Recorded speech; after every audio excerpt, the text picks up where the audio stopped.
All right, so we are going to go over experiment 7 related concepts. We'll start with talking about DeMorgan's law. We'll talk about the differences between combinational and sequential circuits. And as we are talking about the first two items, we'll certainly look at some examples and examples relevant to homework 7. Then we'll talk about flip-flops and a specific type of flip-flop called the JK flip-flop, and then we'll get into the circuit building part. Uh, Specifically, we'll try to address part A and B today, and then when we come back for the next class, we'll complete it off with part C and D.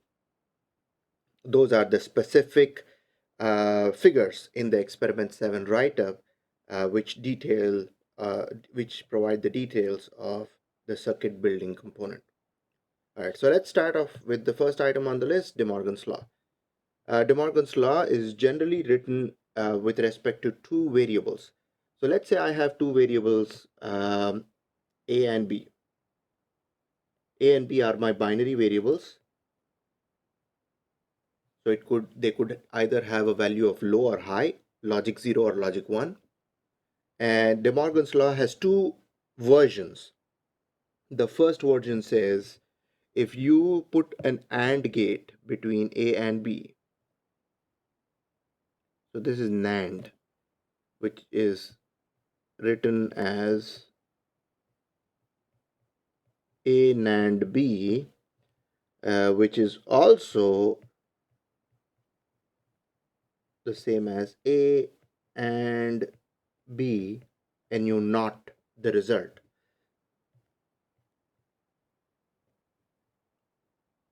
So De Morgan's law says A NAND B is the same as complementing A, complementing B, and putting a OR gate between them. So see what is happening. You have the complement sign or the bar over both A and B. A is getting complemented, the operator AND is becoming OR, B is getting complemented. So the variables flip as well as the operator. So that's the first version, and schematically I could draw it up as this. I could say A NAND B is the same as complement A first, complement B first, and then put them through an OR gate. So A, B, you've got A, NAND B. Over here you have got A, you've got B, so you get A complement or B complement. Note that the bubble signifies inversion and it is on the input side over here, so they get complemented first and then you have the OR operation. And over here you have the AND operation and then followed by the bubble. So it is really a NAND gate. Let me erase that out so that there is no confusion here.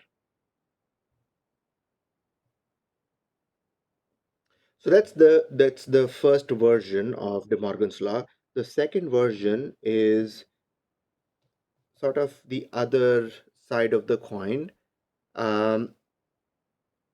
You could have, instead of NAND, you could have OR, NOR gate. So A NOR B, which you can write as A NOR B, which is simply not of A or B, is based on De Morgan's law. It is A complement, A bar, flip the variable, flip the operator, and flip the other variable as well. So this is A complement and B complement. Using symbols, we can write this as the left hand side is going to be NOR. So we OR them first, then we put them through an up and NOT. A, B, you've got A NOR B is the same as complement the inputs first,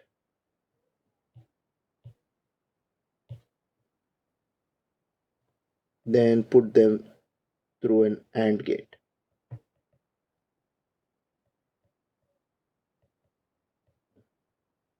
So that's the law. And those are those two variations of that. Let me separate this out here. So two versions, that's the law. So let's see, we have been talking about two variables. So the obvious next question is, what happens when you have more than two inputs? So let's consider having three, and you can expand that to four, and obviously more than that. This is going to equal, based on DeMorgan's law, we flip A, we flip the sign, we flip B, flip the sign, flip C.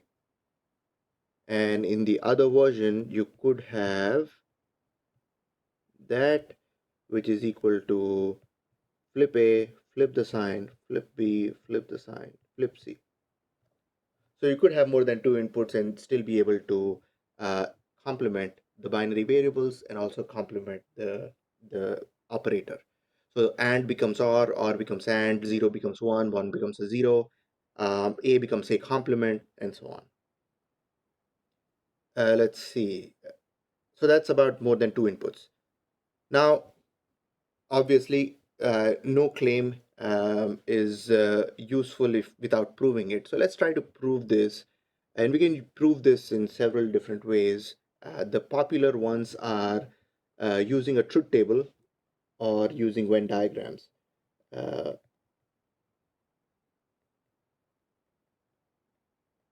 and if you are familiar with set theory, you probably know what Venn diagrams are.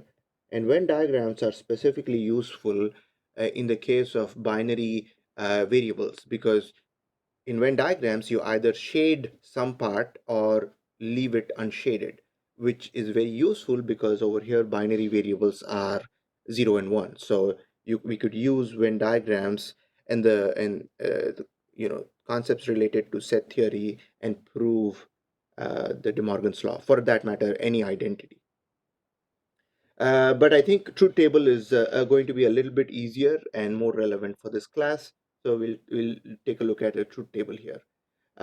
So I'm not going to prove all the versions, both the versions. Let's just stick to one of the versions. So let's say the second version. The second version of De Morgan's law says that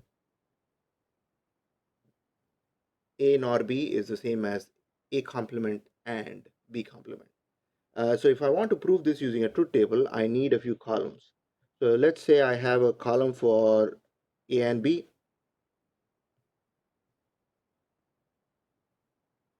Next, I have a column for A or B, then A nor B. Then I have a column for A complement, B complement, and the last one. So let's highlight these. I've got A here, I've got B here, I've got A or B here, I've got A or B complement here, the A complement, B complement, then A complement, and B complement. So I'm doing this in a very slow process, step by step, so that you can follow it along. However, you don't need to do it so long. You can just have A, B, have a column for A nor B, have a column for A complement and B complement, and that will do it. So let's see how this goes.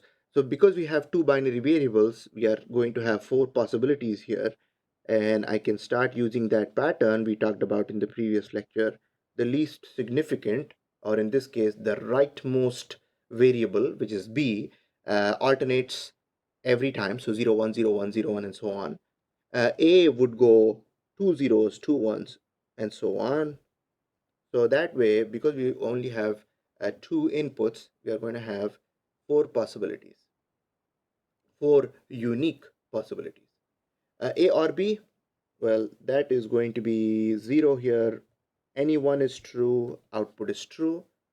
A nor B is exactly going to be the opposite of A or B. So I'm just going to flip them. A complement is going to be the complement of A So I'm simply going to write 1 1 0 0 here. B complement is going to be the complement of the column B. So I've got 1 0 1 0, and then the last column is going to be the AND of A complement and B complement. So I'm going to AND the entries in the last two columns to fill in the new column. I've got one here, no, no, no. So as you can see here, we prove this by comparing the entries here to the entries here. So for the same values of A and B, because these two columns match, we can say that this is true.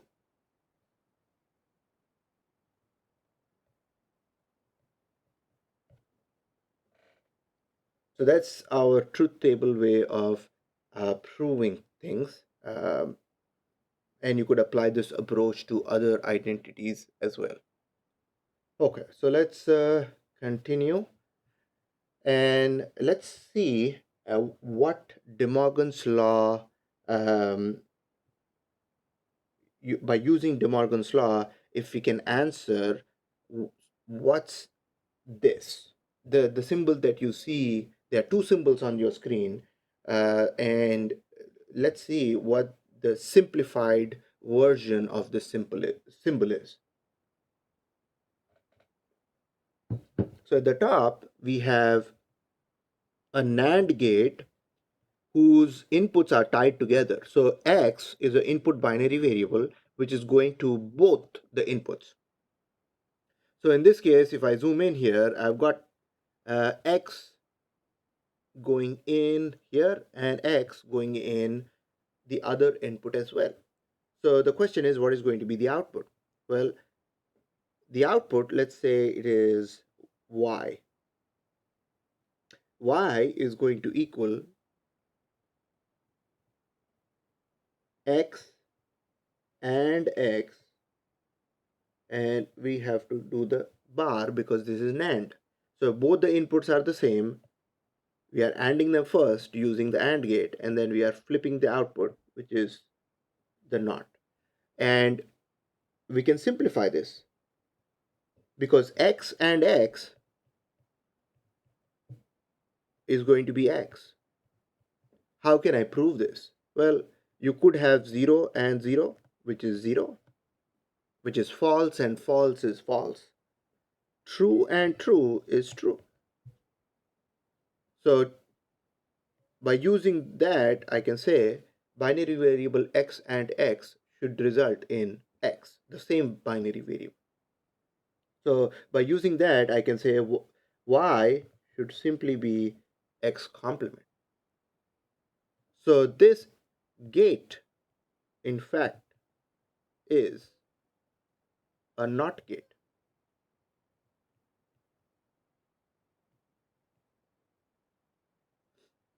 So when you have a NAND gate in which you have tied the two inputs together, that is effectively a NOT gate.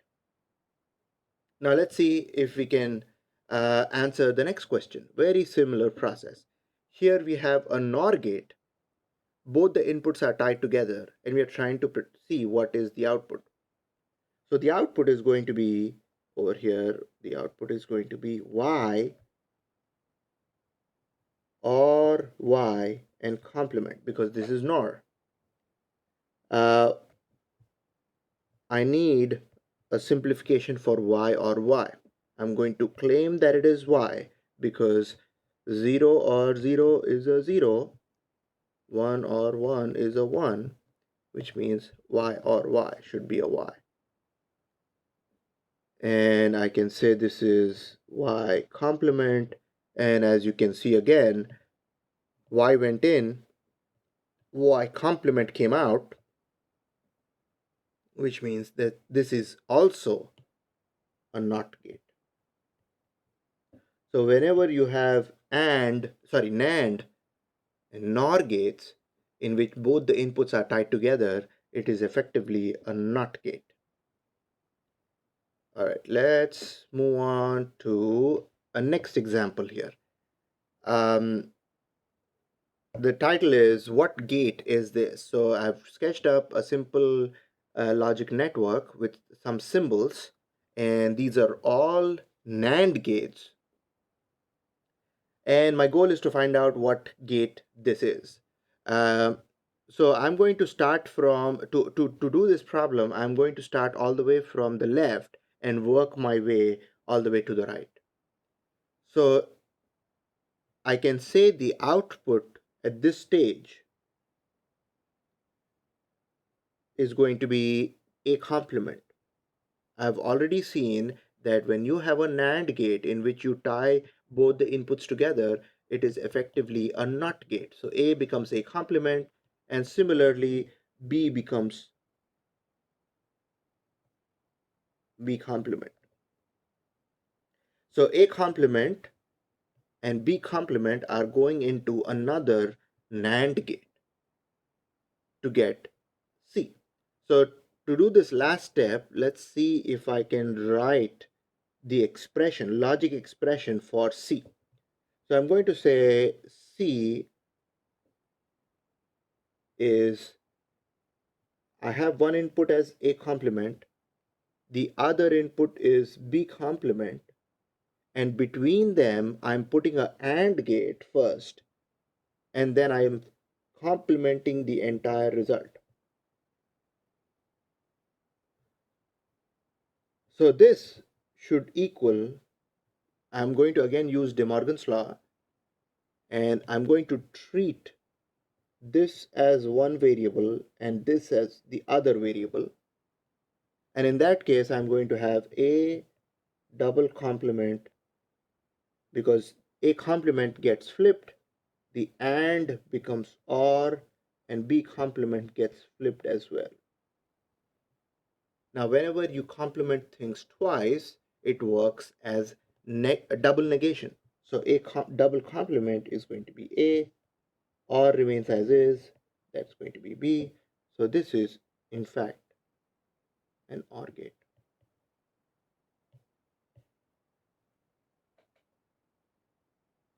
So A goes in, B goes in, A or B comes out in C. And we have looked at this by using several variations of DeMorgan's law. Now, this next problem is going to be extremely useful to answer one of the homework problems. Because in my experience, I've seen students spend a lot of unnecessary time to answer this problem. So I believe it is helpful to talk about this. So the goal is to write a truth table for the logic diagram shown over here. We have a few gates, we have some NAND gates, we have OR, we have AND, we have two NOT gates over here. So it's not really simple. We still have some analysis to do. But the goal is to fill out this table here. And because I have only two input variables, I'm going to have four possibilities. And let me just write those four possibilities out. So I'm going to have 0, 1, 0, 1 here, and this is going to go 0, 0, 1, 1. So I need to figure out what goes over here. Most students do this. They take each of these possibilities, put it at the input side, and run them through to the output to find out the Q, to enter it over here. That takes a long time because you have to do this four times. Not only that, if you have an error at any one of these intermediate points, everything gets messed up. So it's not reliable and it is time consuming. So instead, I recommend using another approach. So I'm going to erase these markings here and start talking about how do we go about doing this in a very systematic manner. So what we do is we start all the way from the left and we move to the right, and each time we pass a gate, we will write a expression, an intermediate logic expression in terms of the variables A and B. So let's see what the output of this gate is going to be at this. Well, let me use red here. At this point, we are going to have A goes in to a NOT gate. We are going to have A complement come out. Similarly, B goes in. I'm going to have B complement come out. Next, to this NAND gate, one of the inputs is A complement, the other input is A. So over here, I have an opportunity to use DeMorgan's law again. So I've got A NAND A complement. A and A complement will always be 0. So this should be 0 complement, which is 1. And A complement, I hope you agree with me on that. Let me just quickly write this down here to prove it. A and A complement. Well, there are two possibilities, right? It could be 0 and 1, it could be 1 and 0. In both cases, it will be 0. So I should say A and A complement should be 0, which I've used here.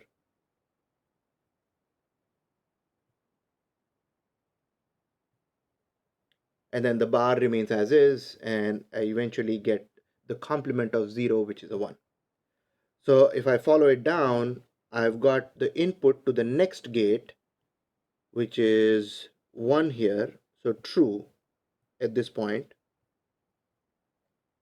and B complement on the other side. So let's see what the expression is over here. It's going to be B complement and 1. Well, B complement and 1 is simply B complement. Again, you can use a similar technique to prove this. B complement and 1.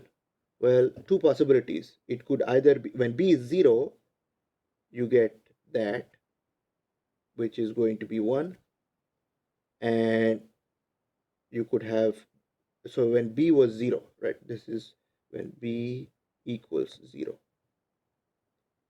You got B complement, and when you have B as 1, you get 0, which is again B complement. So by using that, I can say B complement and 1 is going to be B complement there. Let's try to figure out the other side. NAND gate, one of the inputs is 1, the other input is B. So that is going to be, I've got B NAND 1. This is going to be simply B and 1 is B, complement remains as is. So I've got an input. So this is OR. Two inputs are B complement, B complement. The output is going to be, as you can imagine, B complement. And the reason for this is X or X is X. And we have kind of proved this earlier on when we did an example. So when we were doing this particular question, we said Y or Y is Y, and we proved it.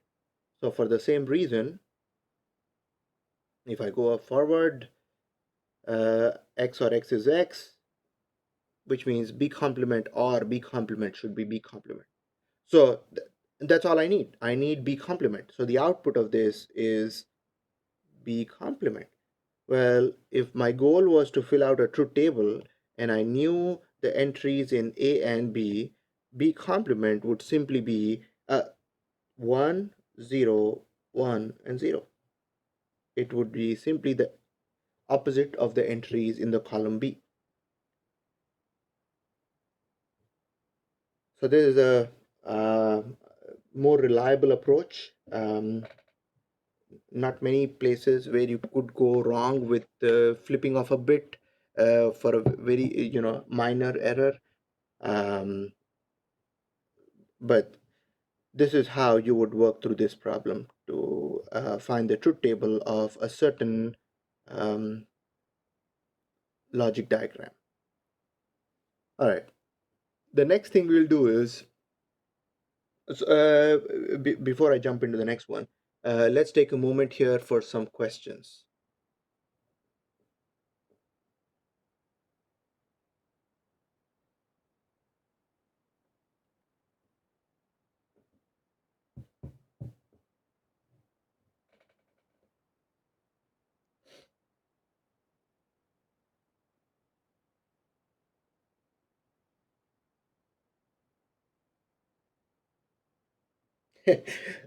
So yes, you are absolutely right. This is essentially a NOT gate.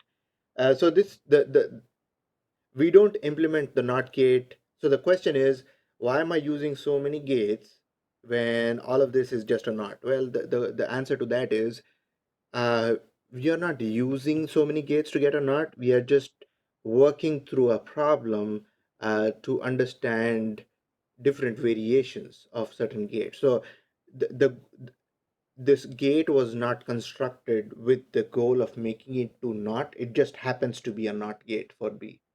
Um, Another way of looking at it is this is a not gate for B, but the output doesn't get affected no matter what you have at A. So it is not entirely a not gate, but it is it could be used as a not gate for input B. This is just an example. We don't use not in this form. This is just to see how we work through a logic diagram.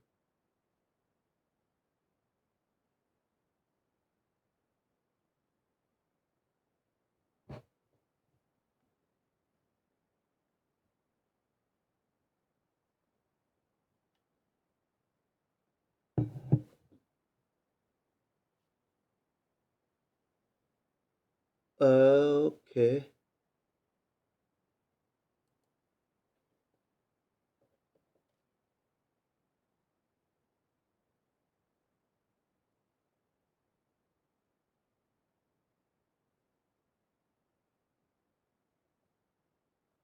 All right. Other questions, guys?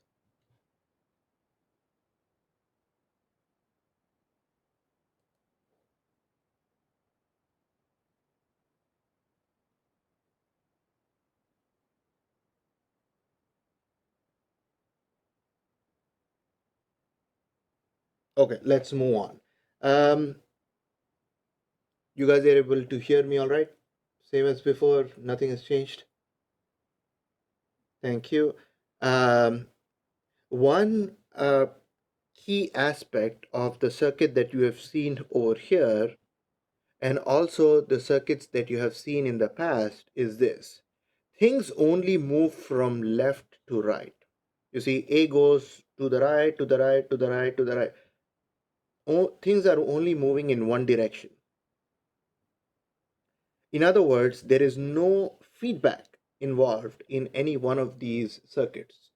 So if you see this guy or any one from before, things have always been moving from left to right, which means that the outputs can change when inputs change.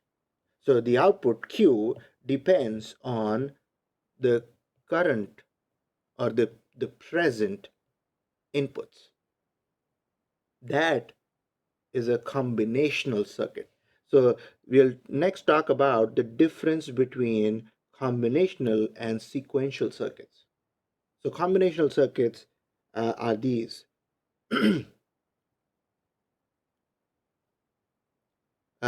circuits in which output or outputs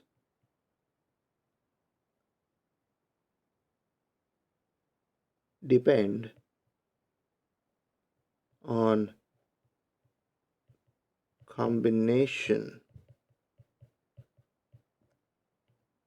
of present inputs. Guys, if you could please turn off your microphones. All right, so that's the combination. And I hope you see I have written something in caps.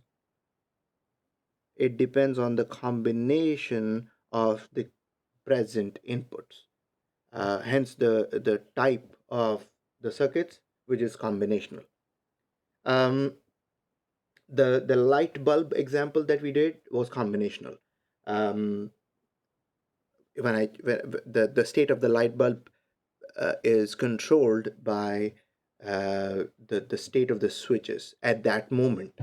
Now let's start talking about sequential circuits.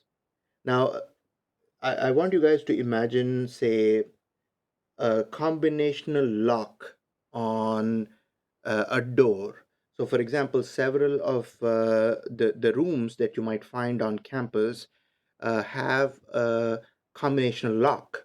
So, you have to enter a four-digit um, key or pin to enter that room. Well, if that's a digital circuit and I'm entering four digits, or in some cases six digits or even more, in that case, I need to remember the earlier digits so that I can verify it with a string of digits. So in that case, I need memory. I cannot forget the past inputs. So I can do something like that with a combinational network because this depends only on the present inputs. That's it. It doesn't depend on past inputs. So I would need some sort of memory, and that those circuits in which there is memory implemented are called sequential circuits. So circuits in which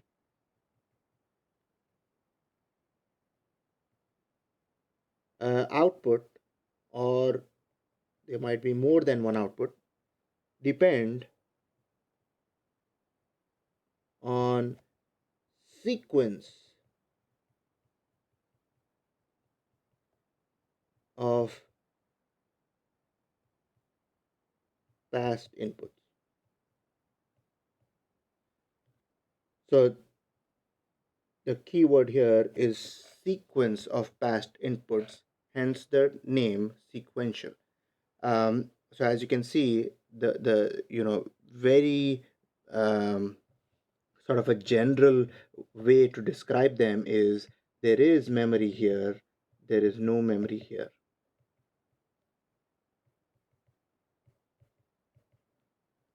And memory is sort of implemented using feedback.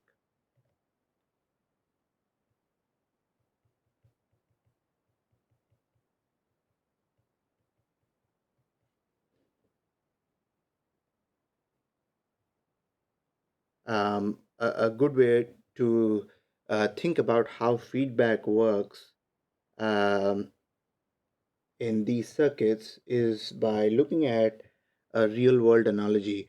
So some imagine that there is a conveyor belt in front of you, right?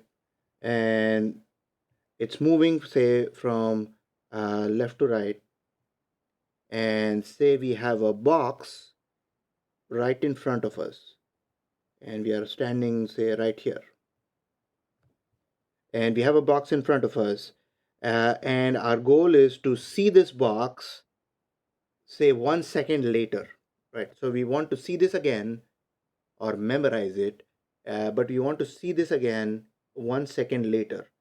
A very, you know, a way to do that could be pick up the box, put it a little bit on the left, and in some time it will come in front of you, and you will be able to see it after 1 second. Right? So by putting it back, and because we know that it is going to come in the front again anyway, we can see it again. So that's one way we can think of feedback in these sequential circuits that allow us to remember um, the sequence of inputs.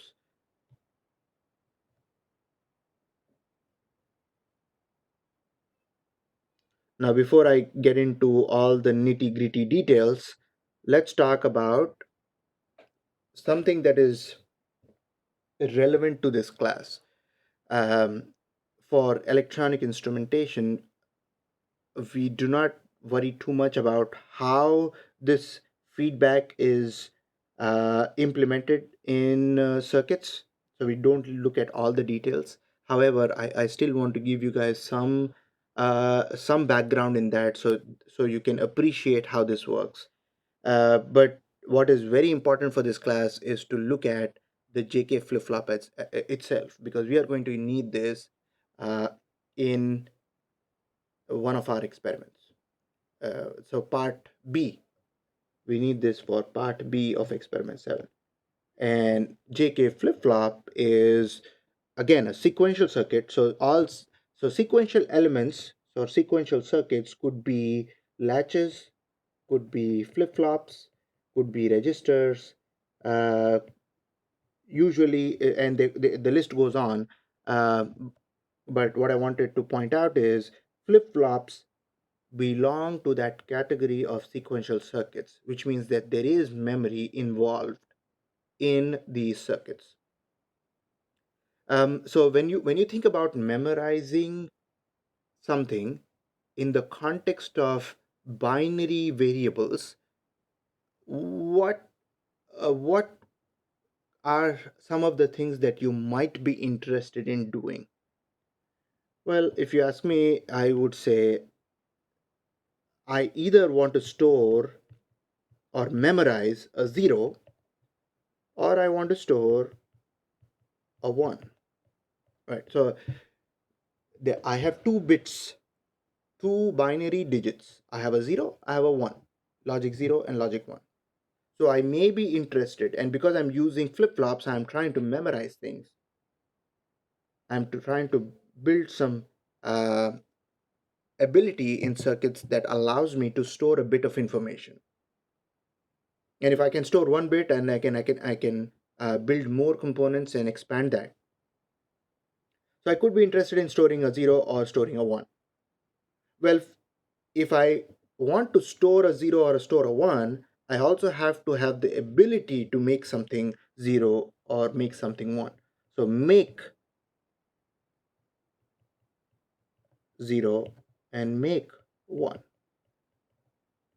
Right. So in order for me to store 0, I need to make a 0, then store a 0. In order for me to store as 1, I need to make a 1 or generate a 1 and then store a 1. So these are some of the things I may be interested in doing. And I'm going to do this storing and making with the context of the output. Notice over here there are two outputs. There is Q. So for flip-flops or for sequential circuits, we use the letter Q to denote output.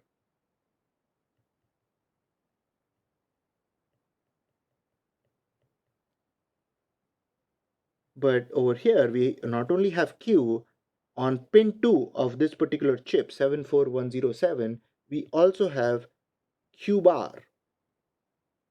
So this is done by manufacturers to allow the user to get true and complemented versions of the same output.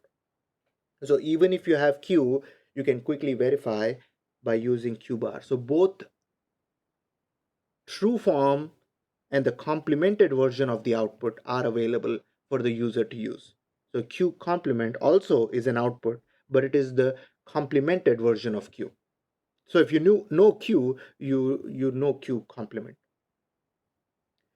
The other three are inputs. So for example, there is a clear, CLR standing for clear.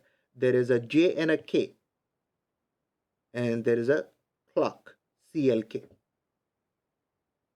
So let's try to see what J and K and clock and clear are responsible for. Well, clear, when do you use clear? Well, I use clear to reset. So reset flip flop. So I can use that to make Q0.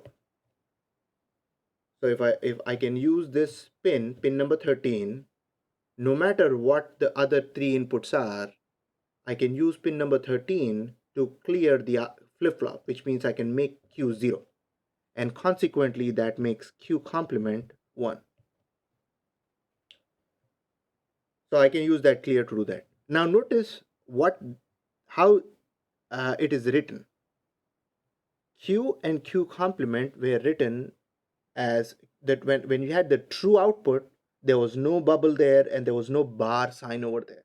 But when we had a complemented version of the output, we had a bar there and we had a bubble there. And there's a similar thing that is happening to clear. There is a bar over the clear and there is a bubble on pin number 13, which indicates that clear is an active low input.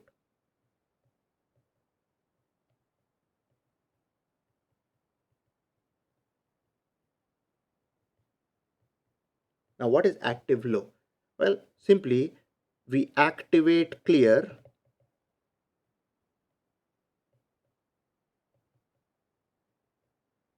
when low. So that means that if I wanted to make Q0, then I could connect this to ground. This has become low, meaning active, and I get Q as 0. So in order for me to activate clear, I need to connect it to ground. And when I want it to continue with its normal operation, then I need to connect it to, say, plus 5 volts. That's when it is not getting cleared. So that's the purpose of clear. And it looks like, you know, resetting the output to 0 could be one of our objectives. Make 0, right? So it could be one of our objectives. So make 0 and then we can store a 0. So that's as far as clear is concerned. J and K inputs, they stand for jump and kill. So J stands for jump and K stands for kill. Well, jumping the output to 1, right? So we can use this to make Q as 1. Jumping the output to a 1, killing the output to a 0. So it can be used to make Q1 or K can be used to make Q0. And we'll see there are 4 possible states for a JK flip-flop. Obviously, we have 2 inputs. So we have J and K that could be 0, 0, 0, 1, 1, 0, 1, 1. And all those 4 different states of the flip-flop correspond to a different state of the flip-flop. And we'll talk about that in just a bit. But I want you to know that mainly J and K, because they stand for jump and kill, and they are primarily used to jump an output to 1 or set an output to 1 or make 1, and kill is to kill the output or reset the output to a 0, so like make 0. uh, all right, and they are active high inputs. As you can see, there's no bubble, there's no bar, so these are active high inputs. Now coming to our last input over here, which is clock. So clock, and there's a triangle over here and there is a bubble over there. The triangle indicates that this is edge triggered. So that for to talk about clock input, the triangle indicates edge triggered, and we'll talk about what edge triggering is in just a minute. And then there is a bubble as well. The bubble indicates negative.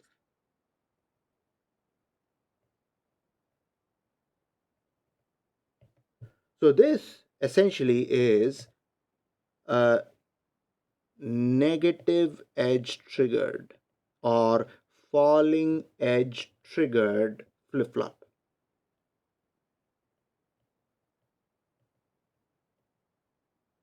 If the bubble was not there and we simply had the triangle, it would have been a positive edge triggered flip flop or a rising edge triggered flip flop. This one, however, is a negative edge triggered flip flop, which means this. Uh, Let me write this up.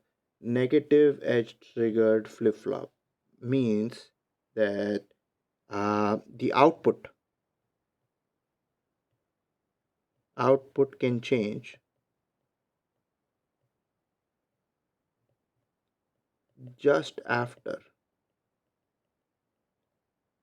clock goes from high to low.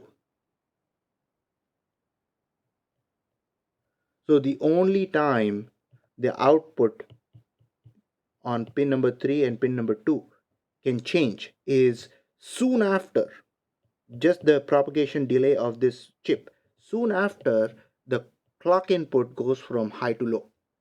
Only in that particular instant the outputs can change. All the rest of the times we are not going to change the output. So the outputs have a very tight constraint on when they can change and when they should not be changing. So that's how we look at the input clock, and we certainly have the two other inputs, J and K, to control the state of the flip flop, and we have an active low clear, and we have the two outputs Q and Q complemented, available to the user both in true and complement forms. So that's a JK flip flop in a very brief sense as far as the symbol of the JK flip flop goes. When people draw the symbol, they don't draw all these things. Generally, we just have, say for example, we have that. Then there is a triangle, or they could not be a triangle. You have J, we have K, the clock input connected over there, and then we have Q, and then we have Q complement. So um, there are not too many. So all the pin numbers are not written. We just write the symbol. All right. So let's see. Uh, some of the details have been presented. Let's continue talking about the JK flip flop in a little bit more detail, and we do that by talking about the characteristic table. Let's see. There's a question here. Um, A positive edge triggered will only change output when changes from low to high. That is exactly correct. So for positive edge triggered, the outputs can change only when the clock input goes from uh, low to high. Yes. In fact, let's just look at how a clock signal should look like. A typical clock signal should look like this. Oh, come on.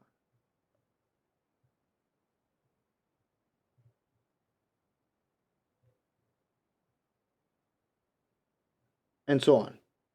And so this is clock is able to go from low to high to low to high at a certain frequency.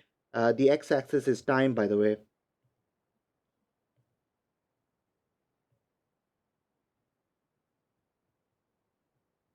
and the y-axis is the amplitude, the state, low and high. Um, so we have several uh, rising edges here. I'm going to highlight the rising edges first. Those are called rising edges, or the uh, positive edges,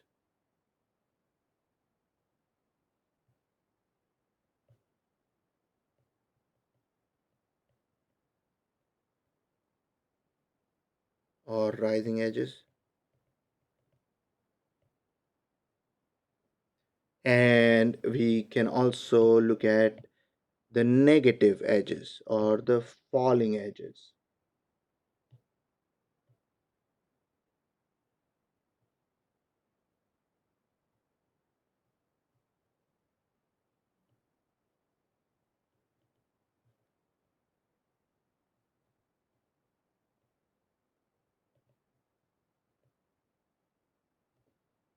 So only when the clock, if suppose we have a negative edge triggered, like we do in this case, only when the clock changes from high to low, soon after that, only that time the output can change. But the rest of the time, until we hit the next edge, the output will remain as is.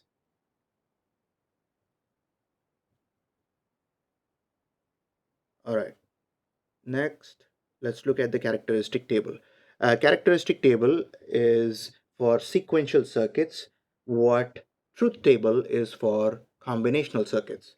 So we should be talking about the all the possibilities of this uh, particular component.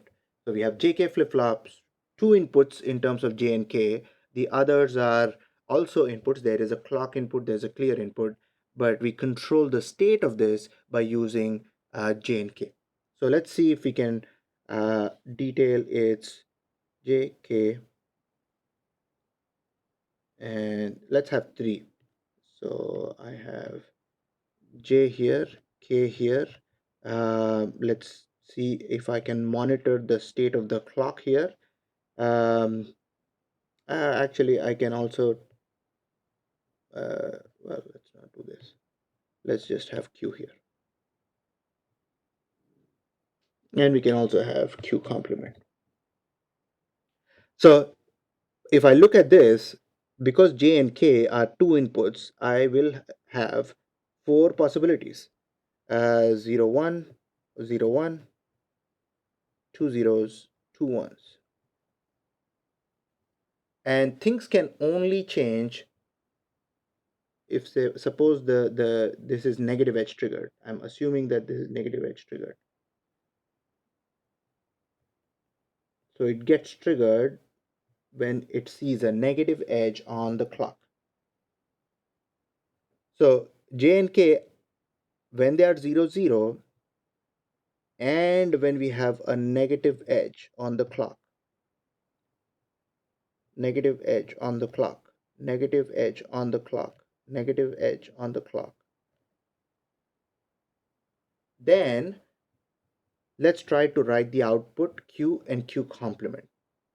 So let's start with the simple one first. The simple one is the kill state and the jump state. And they're called kill and jump state because K is 1 here, J is 0, and J is 1 here, K is 0. So those are called jump and kill states. So when you kill something, you make it 0, you reset it. So for that, Q would go to 0, Q complement would be a 1. And when you jump it, Q will be a 1, Q complement will be a 0. So this is how we make 0, make 1. So those were one of the two things that we would be interested in. So to make a 0, to make a 1, we use those two inputs, jump and kill state. Let's also write the state here. Um, this is called kill state, also called as reset state. And then the next one is called jump or set state. We are setting the output, we are jumping the output. Next, we have two other objectives, store a 0, store a 1. So we need a store state, and our store state is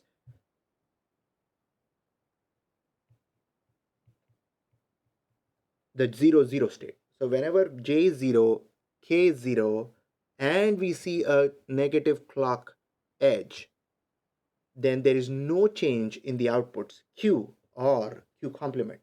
So it's called a store state, also called as memory state, also called as hold state. So it just keeps the output as is without changing them. That happens only when at that particular clock edge we have J as 0 and K as 0. There's another state which is 1 1. When J is 1, K is 1, that can be used to flip the output. Whatever it was flips. So it's called the toggle state. So if Q was 0, it will become 1. If Q was 1, it will become a 0. And similarly, Q bar will change. That happens when J and K are 1 and 1. So that's the characteristic table. And the key things over here are the names of the states: store, kill state, reset state, jump or set, and the toggle. So those are the four things that a JK flip flop can do. It can store, it can toggle, it can jump and kill. Um, let's see. Perhaps we can write this same characteristic table in a little bit more detail, not much, a little bit more. And we can do that by saying J is here, K is here. I'm assuming that I do this table only when I look at the negative clock edge. And the last column I will write is Q next, the output soon after the negative clock edge. Could be 0, could be 1. Those are the four possibilities. So Q next, when it is 0, 0, that's our memory state. Q next is the same as Q previous. So whatever the output was earlier will stay the same. In the next one, it will be kill. In the next one, it will be jump. In the next one, it will be toggle. So it will be Q previous but flipped.